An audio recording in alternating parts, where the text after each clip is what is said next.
एक औरत ने चुपचाप अपनी बेटी के खिलौने में $1 मिलियन छुपा दिए। उसने लड़की को चेतावनी दी कि वह किसी को न बताए। बात खत्म करते ही औरत बिस्तर पर गिर पड़ी। डरी हुई लड़की रोने लगी और अपने पिता को बुलाने की गुहार लगाने लगी। इसी बीच औरत का पति उनकी शादी की फोटो देख रहा था। वह खुश था कि अब वह आखिरकार अपनी पत्नी से तलाक ले सकता है। तभी उसकी एक्स गर्लफ्रेंड उसे खाना देने आई। संयोग से उसने लड़की को सीईओ को कॉल करते हुए देख लिया। उसने जानबूझकर सीईओ से कहा कि वह नीचे आकर फल ले जाए। फिर उसने लड़की का कॉल उठाया। लड़की ने अपने पिता से घर वापस आकर अपनी मां को बचाने की विनती की, लेकिन एक्स गर्लफ्रेंड ने झूठ बोल दिया कि वह उनसे मिलना नहीं चाहता। लड़की को उसकी बात पर विश्वास नहीं हुआ। गुस्से में एक्स गर्लफ्रेंड ने कॉल काट दिया। अपनी मां की हालत बिगड़ती देख लड़की को समझ नहीं आया कि क्या करे। हिम्मत करके वह दवा ढूंढने गई, लेकिन बोतल खाली थी। उसकी मां बेहोश हो गई और लड़की फूट फूट कर रोने लगी। फिर भी उसने हार नहीं मानी और अपनी गुल्लक लेकर फार्मेसी की ओर भागी। लेकिन दुकानदार ने कहा कि उसके पास पैसे पूरे नहीं है। तभी एक दयालु बूढ़ी औरत ने उसके लिए पैसे दे दिए। लड़की ने आंसुओं के साथ उसे धन्यवाद कहा और घर भागी। घर लौटकर उसने सावधानी से अपनी मां को दवा दी। औरत की आत्मा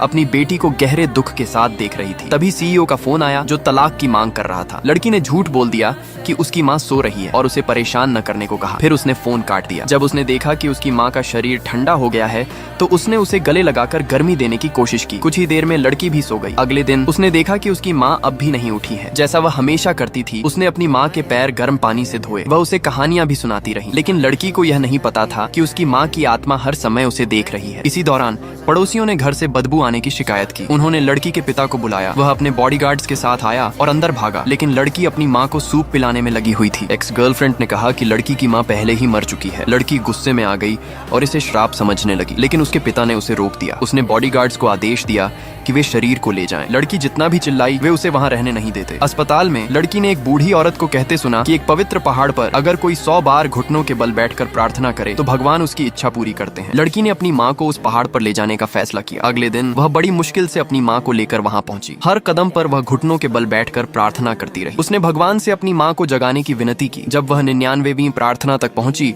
तो तेज गर्मी के कारण वह बेहोश हो गई। लेकिन उसी समय उसने एक देवता को अपने सामने प्रकट होते देखा और उसने वादा किया कि वह उसकी मां को फिर से जीवित कर देगा।